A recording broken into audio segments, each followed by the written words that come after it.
Hello friends, आप सभी का अपनी मेधा क्लासेस में स्वागत है। आज हम एनसीईआरटी एग्जाम पर कक्षा 10 के बायोलॉजी का दूसरा चैप्टर जो है हम लेकर आए हैं। जो चैप्टर हमारा नियंत्रण और समन्वय के बारे में हम अध्ययन करेंगे।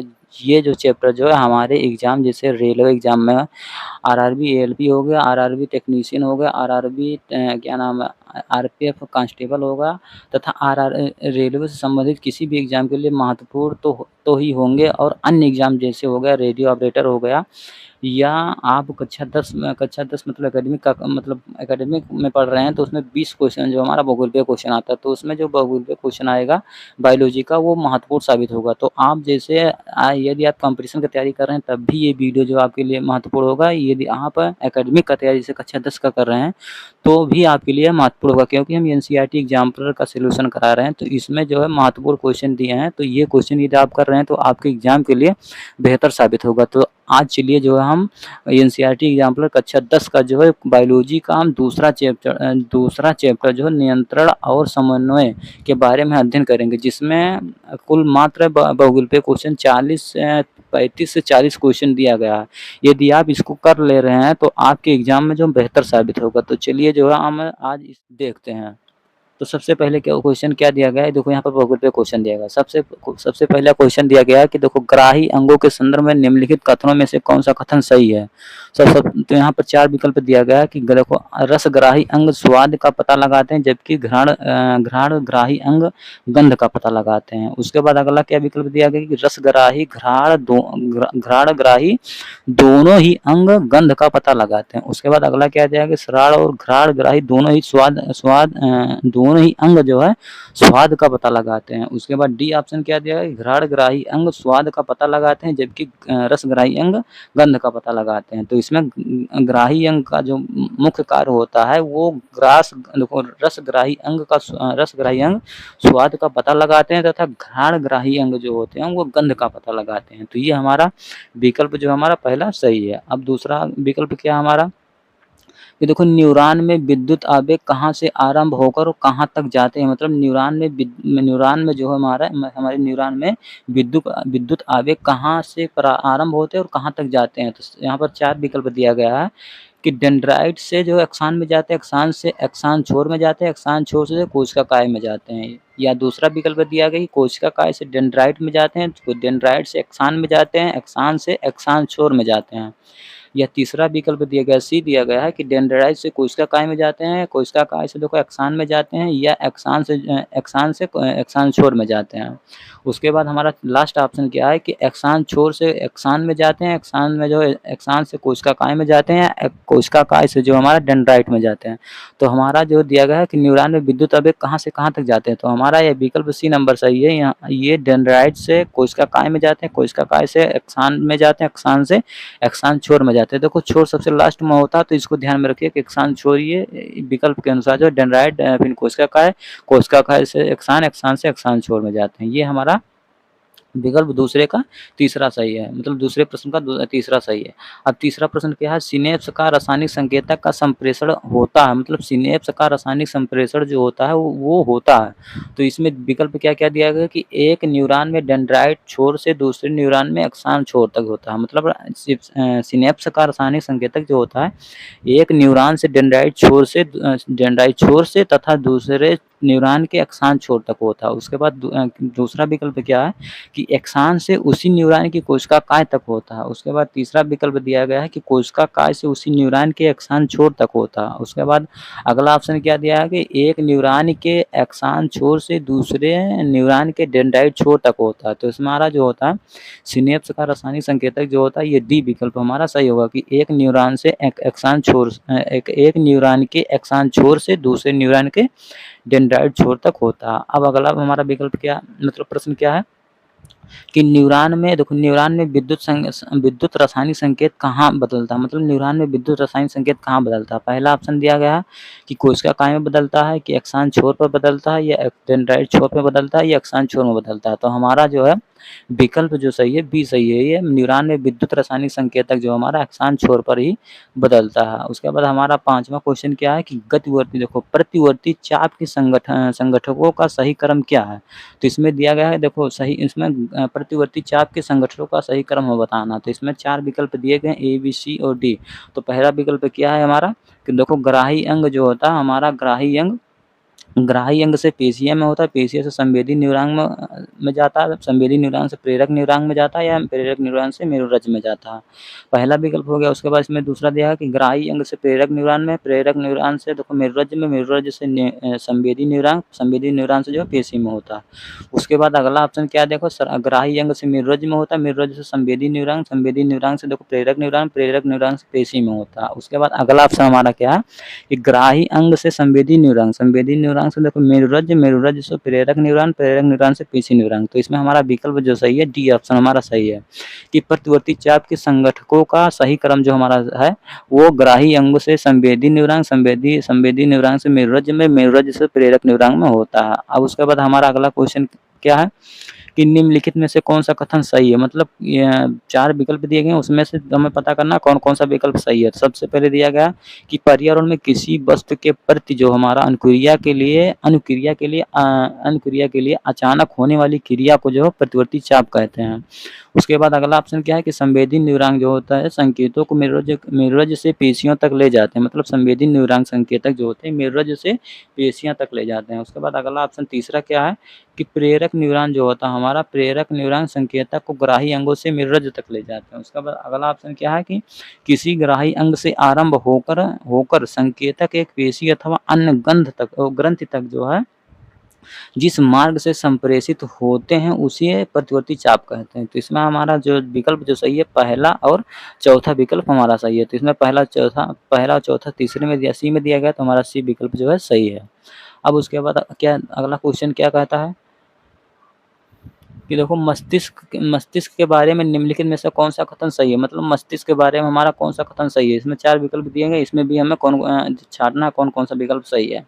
तो इसमें पहला हमारा विकल्प दिया है कि ये देखो मस्तिष्क का सोचने वाला प्रमुख भाग जो होता है, मस्तिष्क का सोचने वाला प्रमुख भाग जो है पश्चिम मस्तिष्क का है। उसके बाद दूसरा क्या है देखो सुनने, स्मरण करने, स्मरण शक्ति, देखने आदि का केंद्र जो होता है हमारा अग्र मस्तिष्क में स्थित होते हैं। उसके बाद सी ऑप्शन क्या है कि लार श्रवण, स्वाद, वमन, रुधिर दाब जैसे अनैच्छिक क्रियाओं का नियंत्रण जो है पश्चिम मस्तिष्क में स्थित मेडुला का होता है। उसके बाद अगला क्या है कि अनुमस्तिष्क शरीर का देखो भंगिका और संतुलन का नियंत्रण नहीं करता। तो इसमें हमारा जो है विकल्प जो सही है दूसरा और तीसरा विकल्प सही है कि सुनने, सूंघने, स्मरण शक्ति को देखने का केंद्र जो होता है अग्र मस्तिष्क का होता तथा लाल, श्रवण, स्वाद, वमन, रुधिर दाब जैसे अनैच्छिक क्रियाओं का नियंत्रण पश्चिम मस्तिष्क के द्वारा होता है। तो हमारा विकल्प जो है सी सही है। अब अगला क्वेश्चन हमारा क्या है कि देखो 8वां नंबर कि शरीर की भंगिका और संतुलन का नियंत्रण होता है। मतलब शरीर में भंगिका और संतुलन का नियंत्रण कौन करता है। तो इसमें विकल्प दिया गया है प्रामस्तिष्क से दिया गया है, अनुमस्तिष्क से दिया गया है, मेड्यूला से होता है कि पोन्स से होता है। तो हमारा भ्रमिका और संतुलन का नियंत्रण जो होता है ये अनुमस्तिष्क के द्वारा होता है। तो विकल्प हमारा बी सही है। अब अगला क्या है मेरुरज्ज निकलती है, मतलब मेरुरज्ज कहाँ से निकलती है। तो पहला ऑप्शन दिया गया प्रामस्तिष्क से निकलती है कि मेड्यूला से निकलता है कि पोन्स से निकलता है कि अनुमस्तिष्क से निकलता है।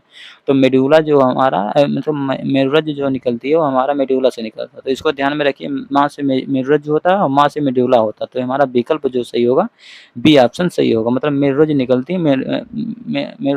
है मेड्यूला से निकलती है। अब अगला क्वेश्चन क्या है कि देखो परोह का प्रकाश की तरफ वृद्धि करना कहलाता है। मतलब परोह का प्रकाश की तरफ वृद्धि करना कहलाता है। पहला ऑप्शन दिया गया गुरुत्वानुवर्तन, जलो अनुवर्तन के द्वारा होता है, मतलब रसो अनुवर्तन के द्वारा होता है कि प्रकाशो अनुवर्तन के द्वारा होता है। तो परोह का प्रकाश की तरफ वृद्धि होना जो होता है हमारा ये प्रकाशो अनुवर्तन के द्वारा होता है। अब अगला हमारा 11 नंबर क्या है, 11वां क्वेश्चन क्या है कि पौधों में एब्सिसिक अम्ल का प्रमुख कार्य क्या है। मतलब पौधों में एब्सिसिक अम्ल का कार्य क्या होता है। इसमें विकल्प क्या क्या दिया गया कोशिकाओं की वृद्धि को बढ़ाना, मतलब कोशिकाओं की लंबाई को बढ़ाना, या कोशिकाओं के विभाजन को प्रोत्साहित करना, या वृद्धि को संदमित करना, या जो तने की वृद्धि को प्रोत्साहित करना। तो इसमें हमारा जो है पौधों में एब्सिसिक का अम्ल का जो कार्य होता है वो वृद्धि को संदमित करना, मतलब पौधे की वृद्धि को संदमित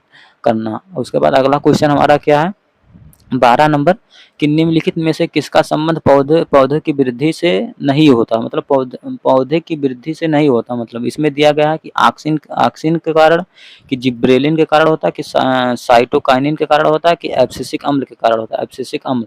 तो ये देखो पौधों का जो वृद्धि जो होता है एब्सिसिक अम्ल के कारण नहीं होता है, तो इसमें हमारा विकल्प जो है डी ऑप्शन सही है। अब उसके बाद अगला क्वेश्चन क्या दिया गया है कि आयोडीन किस हार्मोन के, देखो आयोडीन किस हार्मोन के संश्लेषण के लिए जो आवश्यक होता है, मतलब किस हार्मोन के लिए आयोडीन नमक जो होता है कि संश्लेषण के लिए आवश्यक होता है। इसमें दिया गया है पहला कि एड्रेनलिन के कारण होता है, कि थायरॉक्सिन के कारण होता है, कि ऑक्सिन के कारण होता है, कि इंसुलिन के कारण होता है।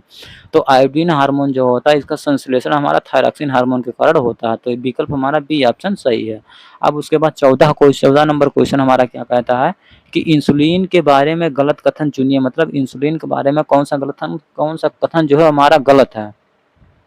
यह देखो यह अग्नाशय में उत्पन्न होता है, इंसुलिन अग्नाशय में उत्पन्न होता है, यह शरीर की वृद्धि और उनके परिवर्धन का नियमन करता है, यह जो है रुधिर में शर्करा के स्तर का नियमन करता है, यह जो है इंसुलिन के अपर्याय स्राव से डायबिटीज नामक रोग होता है। तो हमारा जो इंसुलिन के बारे में जो कथन गलत है उसी इसी नंबर है कि यह रुधिर में शर्करा के स्तर को नियमन करता है, मतलब यह नियमन नहीं करता। तो हमारा ये विकल्प नंबर सी जो गलत है और बाकी सभी जो है इंसुलिन के कथन को सही सिद्ध करते हैं। तो हमारा अगला क्वेश्चन क्या है, देखो बेमल युग्म को चुनिए, मतलब बेमल युग्म को चुनिए। इसमें दिया गया देखो एड्रेनलिन और पीयूष को कहते हैं बेमल युग्म, कि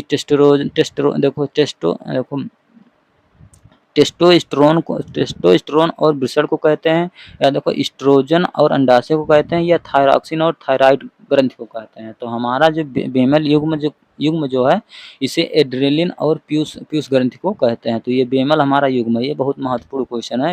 एड्रेनलिन और पीयूष ग्रंथि को कहते हैं, मतलब ये पीयूष ग्रंथि जो होता है ये बेमल युग्म कहलाते हैं। अब देखो अगला क्वेश्चन हमारा क्या है कि द्वार कोशिकाओं की आकृति, मतलब द्वार कोशिकाओं की आकृति किसके परिवर्तन के कारण बदल जाती है। द्वार कोशिकाओं की आकृति जो है किसके परिवर्तन के कारण बदल जाती है। अब इसमें 4 ऑप्शन दिया गया है ए, बी, सी और डी। अब पहला ऑप्शन दिया गया कि कोशिकाओं की प्रोटीन संगठन के कारण होता है, कि कोशिकाओं के तापमान के कारण होता है, कि कोशिकाओं में जल की मात्रा के कारण होता है, कि कोशिकाओं में केंद्रक की स्थिति के कारण होता है। तो द्वार कोशिकाओं के कारण जो परिवर्तन होता है वो कोशिकाओं में जल की मात्रा के कारण होता है। अब अगला क्वेश्चन हमारा क्या है कि मटर के पौधे में देखो प्रतान की वृद्धि किसके कारण होती है, मतलब मटर के पौधे में देखो प्रतान की वृद्धि किसके कारण होती है। तो इसमें दिया गया है पहला ऑप्शन प्रकाश के प्रवाह के कारण होती है, गुरुत्वाकर्षण के प्रवाह के कारण होता है, कि प्रतान की उन कोशिकाओं में तीव्र विभाजन के कारण जो अवलव से दूर होती हैं। और उसके बाद अगला दिया गया है कि प्रतान उन कोशिकाओं के तीव्र विभाजन के कारण होती है जो अवलंब के संपर्क में होती है। तो मटर में पौधे के प्रतान की वृद्धि के कारण जो होता है वो हमारा सी ऑप्शन सही है, कि प्रतान की उन कोशिकाओं में तीव्र विभाजन के कारण जो अवलंब से दूर होती जाती हैं। तो इन्हीं के कारण जो पौधे के प्रतान में वृद्धि होने के कारण होता है। अब उसके बाद 18 नंबर क्या कहता है हमारा कि पराग नलियों के अंडाणु की तरफ वृद्धि किसके कारण होता है, मतलब नलियों की अंडाणु की तरफ जो है वृद्धि किसके कारण होती है। तो इसमें दिया गया पहला ऑप्शन जलानुवर्तन के कारण होता है, कि रसोनुवर्तन के कारण होता है, कि गुरुत्वानुवर्तन के कारण होता है, कि प्रकाशोनुवर्तन के कारण होता है। तो इसमें हाँ पराग नलियों की अंडाणुओं की तरफ वृद्धि होने का प्रमुख कारण होता है ये रसोनुवर्तन होता है, मतलब बी ऑप्शन हमारा सही है। अब उसके बाद अगला क्वेश्चन हमारा क्या है कि सूर्य के मार्ग के अनुसार सूर्य की गति किसके कारण होती है, मतलब सूर्य के मार्ग के कारण सूर्य की गति जो है किसके कारण होती है। ये पहला ऑप्शन दिया है प्रकाशानुवर्तन के कारण होता है, कि गुरुत्वानुवर्तन के कारण होता है, कि रसोनुवर्तन के कारण होता है, कि जलोनुवर्तन के कारण होता है। तो जो हमारा ऑप्शन जो सही है कि सूर्य के मार्ग के अनुसार सूर्य की गति किसके कारण होता है, तो ये प्रकाशानुवर्तन के कारण होता है। अब अगला क्वेश्चन क्या है हमारा कि पौधों पर से परिपक्व पत्तियां और फलों का झड़ना किस पदार्थ के कारण होता है, मतलब पौधों से जो है पौधों के परिपक्व पत्तियां जो होते हैं फलों का पत्तियां और फलों का झड़ना किस पदार्थ के कारण होता है। इसमें पहला ऑप्शन दिया ऑक्सिन के कारण होता है, कि जिब्रेलिन के कारण होता है, कि एब्सिसिक अम्ल के कारण होता है, कि साइटोकाइनिन के कारण होता है। तो परिपक्व पत्तियाँ और फलों का झड़ना का मुख्य कारण जो होता है वो हमारा एब्सिसिक अम्ल के कारण होता है। उसके बाद अगला क्वेश्चन क्या है कि देखो तंत्रिका आवेग में संप्रेषण के संदर्भ में निम्नलिखित कथनों में से कौन सा कथन सही है? मतलब तंत्रिका आवेग के संदर्भ में निम्नलिखित कथनों में से कौन सा कथन सही है? तो इसमें पहला ऑप्शन दिया गया कि तंत्रिका आवेग जो है डेंड्राइट छोर से एक्सान छोर की तरफ होती हैं। दूसरा दिया गया डेंड्राइट छोर पर जो है विद्युत आवेग के कारण कुछ रसायनों का उत्सर्जन होता है जो कि दूसरे न्यूरॉन का डेंड्राइट उसी प्रकार विद्युत आवेग उत्पन्न करता है। या तीसरा दिया गया हमारा कि न्यूरॉन एक्सोन छोर से निकलने वाले रसायन सिनेप्स जो होता है को नाक जाते हैं और दूसरे न्यूरॉन को डेंड्राइट में उसी प्रकार विद्युत आवेग उत्पन्न करते हैं। तो इसमें हमारा ऑप्शन जो सही है कि तंत्रिका आवेग के संप्रेषण में निम्नलिखित से कौन सा कथन सही है? तो हमारा जो है बी ऑप्शन सही है। अब अगला क्वेश्चन हमारा क्या कहता है कि शरीर की अनैच्छिक क्रियाओं को नियंत्रण करता है, मतलब शरीर की जो है अनैच्छिक क्रियाओं को कौन नियंत्रण करता है? तो हमारा ऑप्शन जो इसमें दिया गया है कि अग्र मस्तिष्क के मेड्यूला से होता है, कि मध्य मस्तिष्क के मेड्यूला से होता है, कि पश्चिम मस्तिष्क के मेड्यूला से होता है, कि मेरुरज्ज के मेड्यूला से होता है? तो हमारा अनैच्छिक क्रियाएं जो होता है ये हमारा पश्चिम मस्तिष्क के मेड्यूला से होता है, पश्चिम मस्तिष्क के मेड्यूला से होता है। जो ये महत्वपूर्ण क्वेश्चन है, ये आपको इसमें सभी महत्वपूर्ण क्वेश्चन है, जो ये बहुत ही महत्वपूर्ण क्वेश्चन है। अब देखो 23 नंबर क्या है कि निम्नलिखित में से कौन सी क्रिया अनैच्छिक क्रिया नहीं है? मतलब कौन सी क्रिया अनैच्छिक क्रिया नहीं है? तो वमन अनैच्छिक क्रिया नहीं है, कि लार का स्राव होना, कि हृदय स्पंदन करना, कि हमारा ऑप्शन दिया गया है चौथा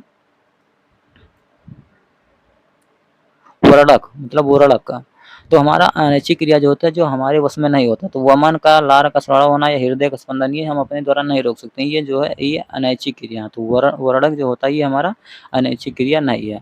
अब अगला क्वेश्चन क्या है कि जब किसी व्यक्ति को सर्दी जुकाम हो रहा होता तब वह क्या नहीं कर सकता? 4 ऑप्शन दिया गया है। पहला ऑप्शन दिया गया है सेब और आइसक्रीम के स्वाद में विभेदन नहीं कर सकता। दूसरा दिया गया इत्र और अगरबत्ती की गंध को विभेदित नहीं कर पाता। तीसरा दिया गया लाल प्रकाश और हरे प्रकाश के विभेदन नहीं कर सकता। चौथा दिया गया गर्म वस्तु ठंडी वस्तु, मतलब देखो जब आपको सर्दी हो रहा था तो ये गर्म वस्तु से कोई मतलब नहीं था, प्रकाश से कोई मतलब नहीं होता। ये स्वाद थोड़ा देखो सेब और आइसक्रीम के स्वाद में थोड़ा जब से खराश हो जाता है तो आप स्वाद नहीं बता पाएंगे, लेकिन ये भी ऑप्शन गलत है। सबसे पहला हमारा मतलब सबसे इस विकल्प में बी ऑप्शन जो हमारा सही होगा कि इत्र और अगरबत्ती की गंध को हम नहीं पहचान पाते कि कौन सी गंध है। अब अगला क्वेश्चन क्या है 25 नंबर कि विद्युत आवेग के प्रवाह का सही दिशा, मतलब विद्युत आवेग के प्रवाह की सही दिशा कौन सी? ये देखो जो ग्रुप डी के 2022 में जो ग्रुप डी एग्जाम हुआ था उसमें 4 से 5 शिफ्ट में ये क्वेश्चन बार आया था। ये क्वेश्चन जो हमारा मोस्ट ही इम्पोर्टेंट है, तो इसको आप ध्यान में रखिएगा कि विद्युत आवेग के प्रवाह में कौन सी दिशा सही है? तो इसमें हमारा सी ऑप्शन दिशा सही है कि देखो ये सभी न्यूरॉन से ये मतलब अभी ये वाला क्वेश्चन हम आगे बताएं कि न्यूरॉन से किस तरफ जाता है, किस तरफ से फिर किस तरफ जाता है। तो ये जो हमारा होता है ये विकल्प हमारा सी ऑप्शन सही है। ये आप डायग्राम देख लीजिए कौन सा विकल्प सही है। तो हमारा ये विकल्प जो है सी ऑप्शन हमारा सही है, इसको आप ध्यान में रख लीजिएगा। अब उसके बाद अगला क्वेश्चन 26 नंबर क्या हमारा है? 26 नंबर कहता है कि थायरॉक्सिन, देखो थायरॉक्सिन के बारे में कौन सा कथन सही नहीं है? मतलब थायरॉक्सिन के बारे में कौन सा कथन सही नहीं है? तो इसमें पहला ऑप्शन दिया गया थायरॉक्सिन के संश्लेषण के लिए लौह आवश्यक होता है, मतलब थायरॉक्सिन के संश्लेषण के लिए लौह आवश्यक होता है, कि यह शरीर के कार्बोहाइड्रेट प्रोटीन और वसाओं में उपापचय का नियंत्रण करता है, कि अगला दिया गया है कि रासायनिक संश्लेषण के लिए थायराइड ग्रंथि का आयोडीन की आवश्यकता होती है, या अगला ऑप्शन दिया गया थायरॉक्सिन को थायराइड हार्मोन भी कहते हैं। तो इसमें जो कौन सा कथन गलत है? तो इसमें हमारा जो थायरॉक्सिन के संश्लेषण के लिए लौह आवश्यक होता है, तो इसमें थायरॉक्सिन हार्मोन में जो लौह का कोई मतलब नहीं है, तो ये हमारा ऑप्शन गलत होगा। अब उसके बाद अगला क्वेश्चन क्या है 27 नंबर कि बौनेपन का कारण क्या होता है? मतलब बौनेपन का कारण मुख्यतः क्या होता है? पहला ऑप्शन दिया गया 4 ऑप्शन दिया गया थायरॉक्सिन के स्राव की अधिकता होने के कारण, तो थायरॉक्सिन के स्राव की अधिकता होने के कारण घेघा रोग होता है, इससे कोई मतलब नहीं है। दूसरा दिया गया वृद्धि हार्मोन के स्राव की कमी, मतलब वृद्धि हार्मोन जो होता है इस हार्मोन का वृद्धि हार्मोन को हम वृद्धि हार्मोन के स्राव की कमी होना, तीसरा दिया गया तो एंड्रेलिन के स्राव की कमी होना, या चौथा दिया गया वृद्धि हार्मोन के स्राव की अधिकता होना। तो इसमें जो बौनेपन का कारण जो होता है वृद्धि हार्मोन के स्राव की कमी होना। तो हमारा विकल्प नंबर बी सही है। तो वृद्धि हार्मोन किसे कहते हैं? देखो पिट्यूटरी ग्रंथि में जो है स्रावित होता है वृद्धि हार्मोन।